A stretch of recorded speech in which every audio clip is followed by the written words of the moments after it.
Please? Yeah, what's the problem, sir? We just drove down our farm track. Yeah. Go and feed our pheasants. We've come across a Range Rover with 3 people in it. Yeah. It appears that they're dead. I don't know what's happening. Blood in the motor all over them. And welcome back to a new video on the Essex Boys case. As always, if you are enjoying the content, please do give the video a thumbs up. And if you're interested in the Essex Boys case, or simply true crime in general, don't forget to hit the subscribe button below. In the summer of 1994, as Darren Nicholls was struggling to stay on the straight and narrow, another petty criminal from Essex was also desperately trying to put the past behind him. Kevin Whitaker seemed to be on the right track. He had managed to kick his long-term cocaine habit, he was holding down the steady, well-paid job that he really enjoyed, he had given up drug dealing, and his beloved long-term girlfriend Alison was expecting the couple's first child. It was the kind of life that few would have predicted for the former tearaway, whose first brush with the law had come a decade earlier at the tender age of 18.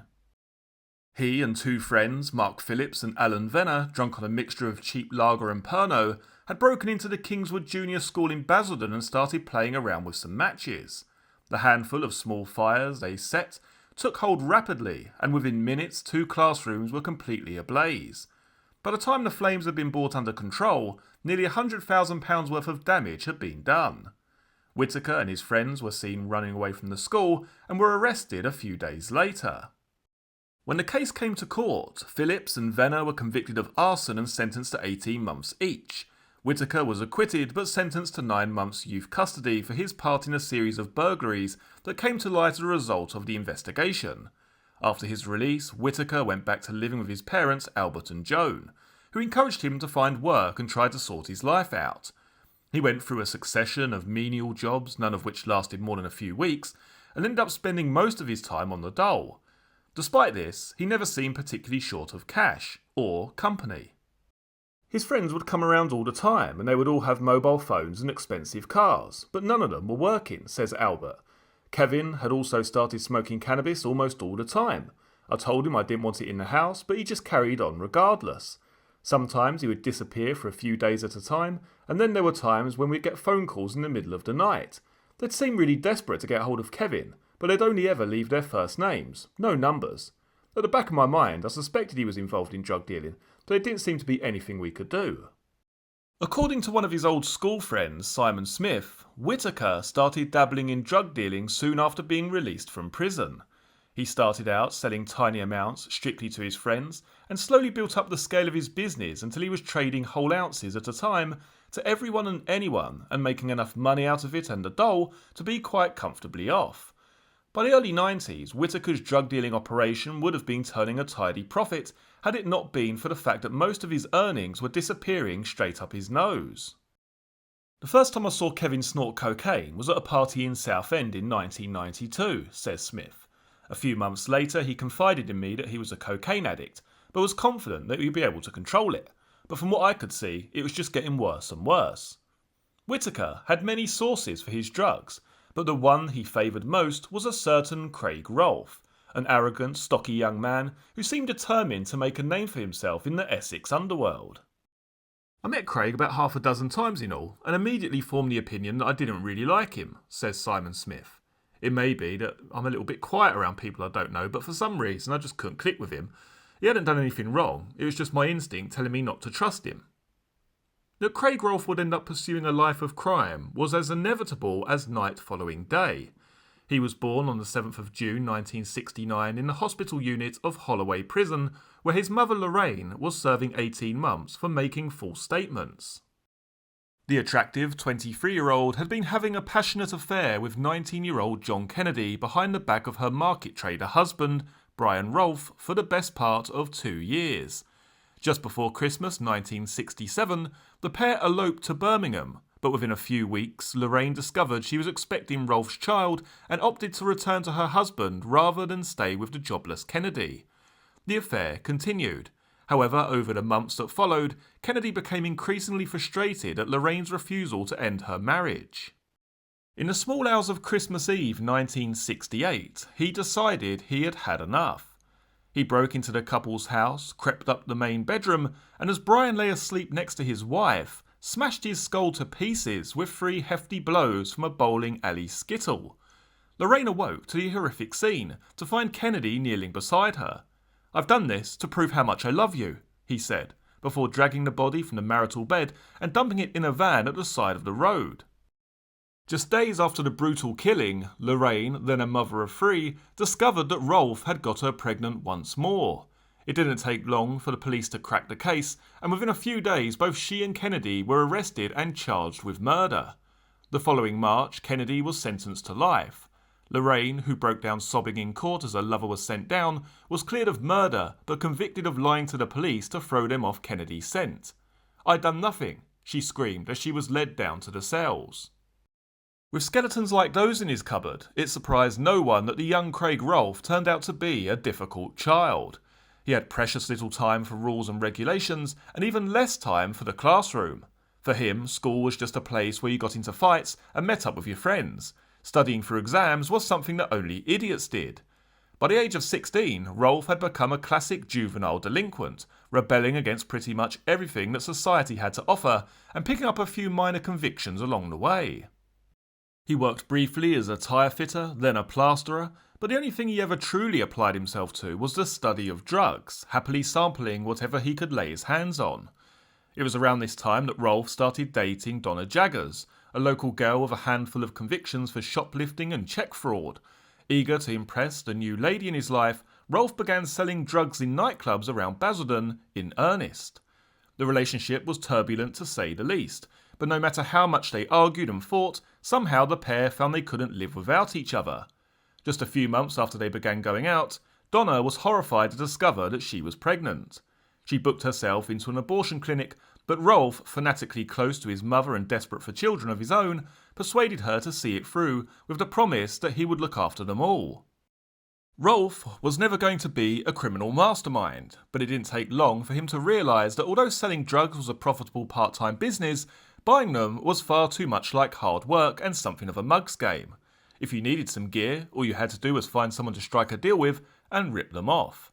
Powerfully built and absolutely fearless, Rolfe excelled at the task. Craig and Donna's daughter was born in the autumn of 1990. A few weeks later, Craig made a drug sale that was to dictate the path the rest of his life was to follow. A large, dark-haired man turned up at Rolfe's house, having been told by friends that there was some good quality cocaine available. As is the custom, a small test sample was arranged. "This is good gear, where does it come from?" asked the man. Rolfe, high on his own supply, saw no reason to hide the truth. "Dunno, just nicked it off some pikey on the coast." The man was Tony Tucker, another up-and-coming face in the Essex underworld. After getting out of the army in the late 80s, Tucker had worked briefly as a carpenter before starting up a small firm supplying doormen for clubs and bars. At the time, Tucker was a small-time businessman with criminal leanings. He lived in a modest 2-bedroom house, drove a second-hand Granada, and occasionally made a little money on the side. A keen bodybuilder, Tucker recruited staff for his doorman firm from gyms across the country to make sure they looked the part as much as he did himself. Tucker's timing was perfect. The second summer of love was in full swing, and acid house parties and outdoor raves were all the rage. The demand for doormen grew, and the security business quickly became Tucker's sole source of income. His burly lads were also in demand as debt collectors, and it didn't take Tucker long to realise that even if there was no debt, big blokes with a lot of front could still collect money. One of his earliest scams involved some stables near Basildon where he kept his horses. He sent a group of heavies into the bar of the riding school where they proceeded to smash the place to pieces and threaten the staff. The next day, a concerned Tucker went to see the owner. He earnestly explained he had heard about the trouble on the grapevine and had a good idea who was involved. Through his contacts and his firm, he could ensure the men never came back, and all he would ask in return would be that he could stable his horses for free for the rest of his life. Like Rolfe, Tucker also liked to rip off drug dealers. He would slowly gain someone's confidence and then explain that through his connections in the club scene, he could shift large amounts of drugs. The idea would be to give the dealer the impression that Tucker had never done anything like that before, that he was simply doing them a favour. The last thing they would ever suspect is that he was about to stitch them up. Having acquired the drugs, Tucker would then disappear to meet with the buyer. He'd return a little later looking shell-shocked, saying that the police had raided the meeting place, he'd been forced to dump the drugs and make a run for it. He'd been lucky not to get arrested. There isn't much etiquette in the drug world, but one accepted protocol is that if you are the courier, the go-between in a drugs deal and it all comes on top, then it's down to you to repay the debt. Tucker was only too well aware of this and fronted them out.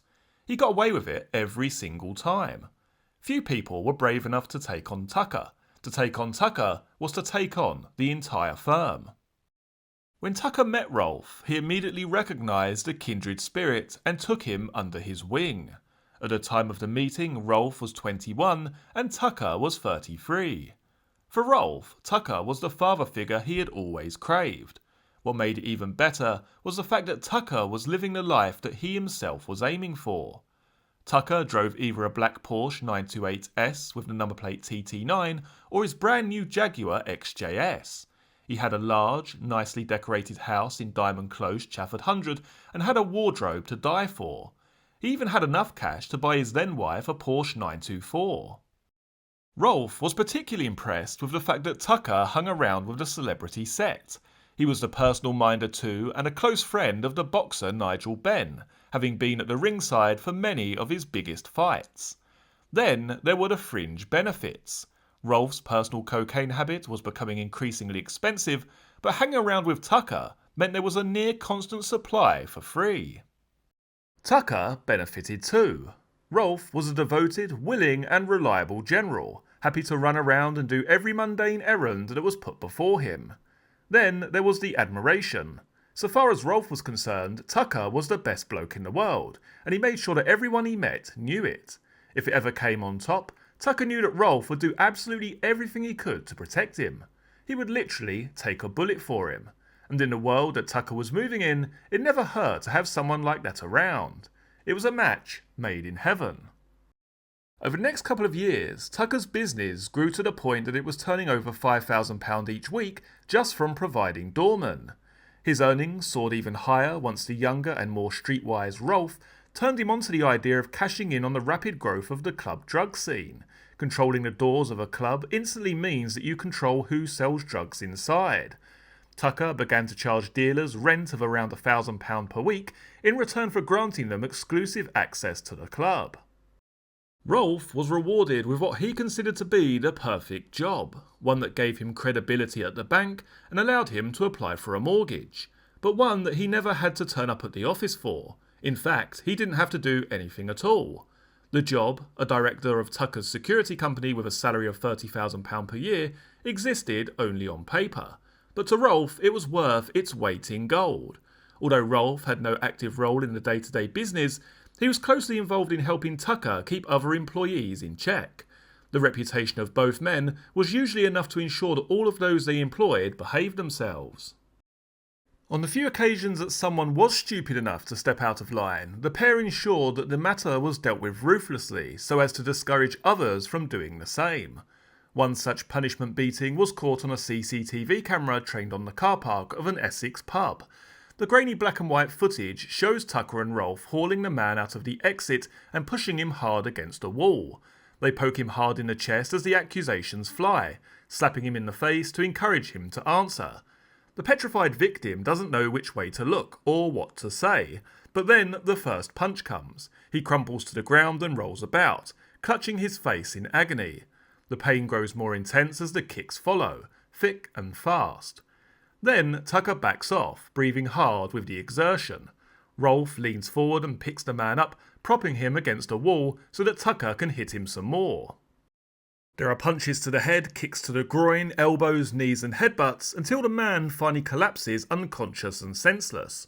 Only then do the pair walk away, safe in the knowledge that no matter who might have seen them, no one would dare speak out against them.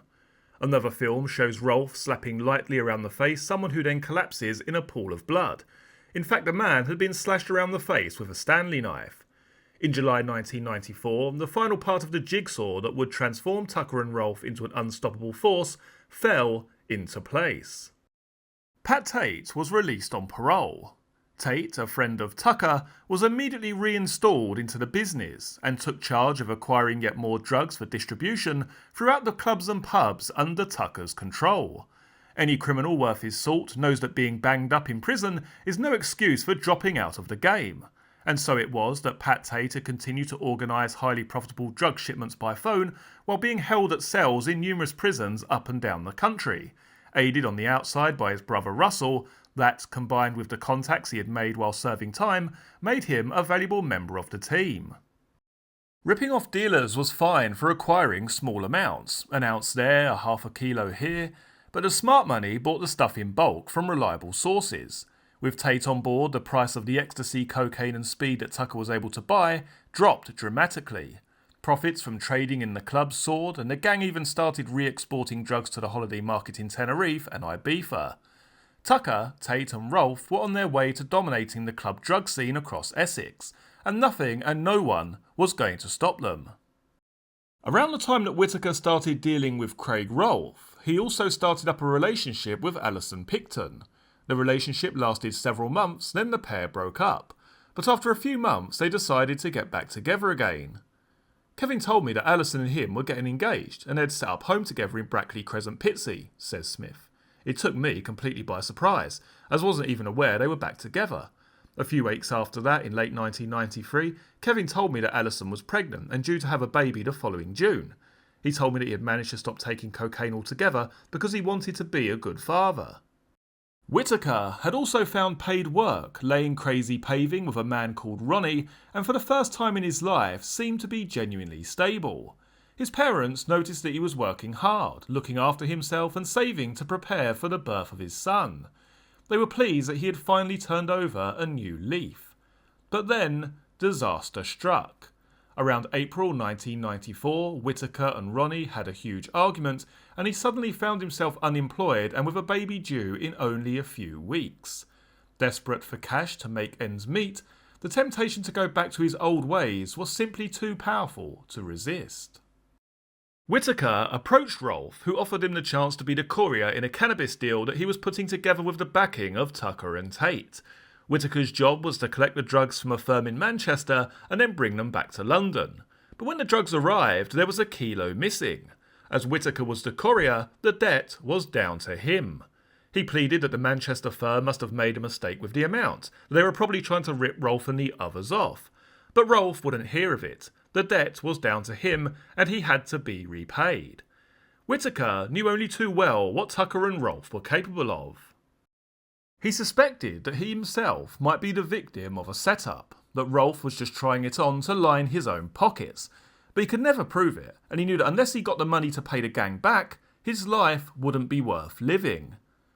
Towards the end of September 1994, Kevin Whittaker turned up out of the blue at his mother's workplace. He said, "Please, can you help me?" Joan recalls. I said, "In what way?"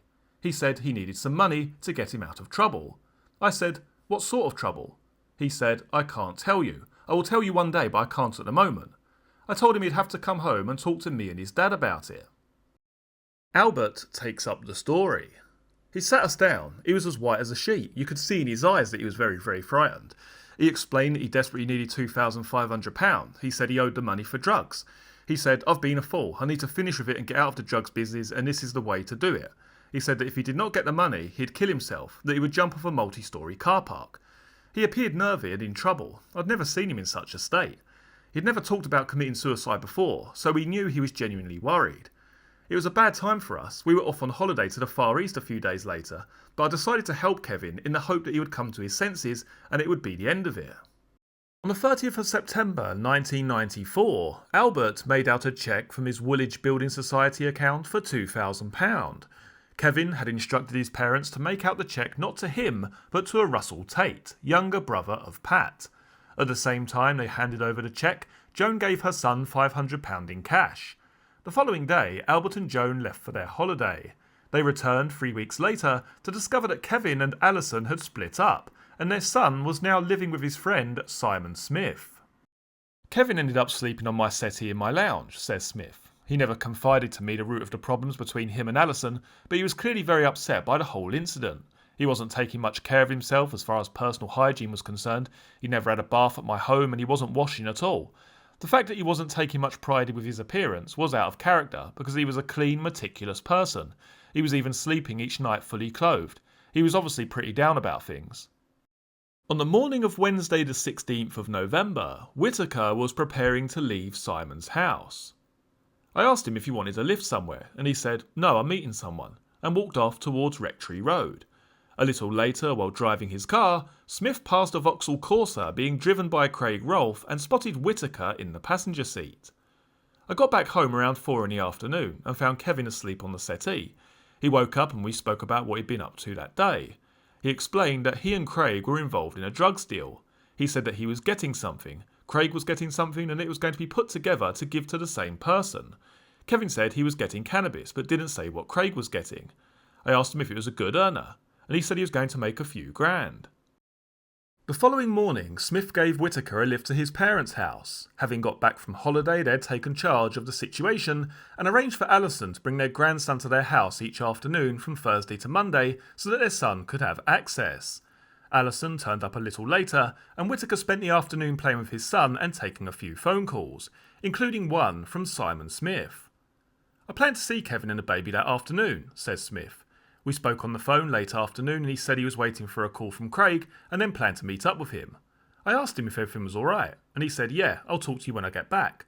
When I turned up at his parents' house, they said I'd just missed him. I never saw him again." As the evening drew on, Albert and Joan became increasingly concerned about their son. Whenever he left them with the baby, he would always call every hour or so to check everything was okay. This was the first time he had not done so. "Kevin had seemed fine when he went out," says Albert. "He did not seem depressed or anything. The split up with Alison had upset him, but he seemed to be alright. There had been times in the week since the breakup that Kevin had been down, but he'd not mentioned anything about ending it or seeming particularly stressed since he had asked for the money." Nearly 30 hours after he had left home, Albert and Joan's worst fears were realised at 10 p.m. on Friday evening when Detective Sergeant Sharp and Detective Constable Mayo arrived at the house and asked whether the two of them would be able to travel to the mortuary at Basildon Hospital to assist in an identification.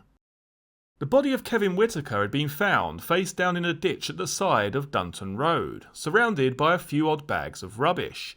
There were no signs of violence and no obvious cause of death until a closer examination revealed 5 puncture marks on his right forearm and elbow. A toxicology report from the Aldermaston laboratory found that Whittaker had cocaine, ecstasy, ketamine and lignocaine in his bloodstream. Each drug was present in high enough concentration to have caused death on its own. Police began interviewing Whittaker's friends and family to piece together his movements up until the time that his body was found. It was only a matter of days before Craig Rolfe was arrested on the 1st of December 1994. He made the following statement. "I met Whittaker at a friend's flat 5 years earlier. Over the years I got to know Kevin fairly well. Having said that, we were not particularly close, although I have done him a few favours in the past. We have only gone out socially together on one occasion, and on average I would see him 2 or 3 times a month. The last time was on Tuesday the 15th of November around mid-afternoon when I saw him standing in a telephone kiosk in Rectory Road. I stopped the car I was driving, a blue Vauxhall Corsa, and had a conversation for approximately 10 to 15 minutes. I then drove off and left him to walk to Simon Smith's house. The last time I spoke to him was between 3 and 4 on Thursday the 17th when I phoned him from my home address to his father's address. The conversation lasted 5 minutes, and I can recall that he said he had been to see his little boy that morning. At no time did he mention that he was worried about anything or that he had any other problems other than the fact he had just split up with his girlfriend. That evening I went out to a friend's. I received a call on Saturday saying that Kevin was dead." Rolfe's statement was supported by his girlfriend Donna Jaggers, who testified that he was with her on the night and the time that Kevin was thought to have died. The two of them had stayed in to watch a video. Nothing out of the ordinary had happened. It was just a quiet evening in. Once the police had finished gathering the evidence, the most likely explanation, it seemed, was that Kevin had accidentally overdosed. He had probably died at the home of a friend who, terrified of being implicated, had dumped the body in a ditch. But for Kevin's parents and his close friends, that simply didn't add up. For one thing, Kevin had an absolute fear of needles. A few years earlier, he'd been bitten by a dog, and his family tried to take him to the hospital for a tetanus injection. He kicked up such a fuss that they eventually agreed to drop the idea. Then there was the fact that the puncture marks were on Kevin's right arm. Kevin was right-handed. For him to inject himself in such a spot would be physically impossible.